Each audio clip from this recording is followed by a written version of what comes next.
gözümde, sadece aşkım yüreğimde. Söyünüm yekeceğim meleğim sen, ödver söyünüm yok gereğim sen. Sana bolun söygüyüm bolmasın har, bolorun ömürlük vefalı yar. Daşlaşma canım sensiz dünyam dar, eyleme söyünüm mehrini var. Söyleyen sözüm aşkınlı yüreğimi, senin gözlerinde gördüm sevgimi. Kıyıp unuttum bazı, yaktı beni sevgin oldu. Seninle var mı yazadığım bu sevgi? Söyleyen diye gül yüzüğüne bakarın, söyünüm senin baktım taparın. Söyleyen diye yüz tutup ellerinden, kavanyan canım seni ödvelerdin. Ömrümün yaktısı nurlu gülüm sen, güllerin içinde söyleyen gülüm sen.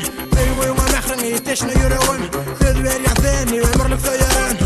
Söyleyen sözüm aşkınlı yüreğimi, senin gözlerinde gördüm sevgimi. Kıyıp unuttum bazı, yaktı beni sevgin oldu. Seninle var mı yazadığım bu sevgi?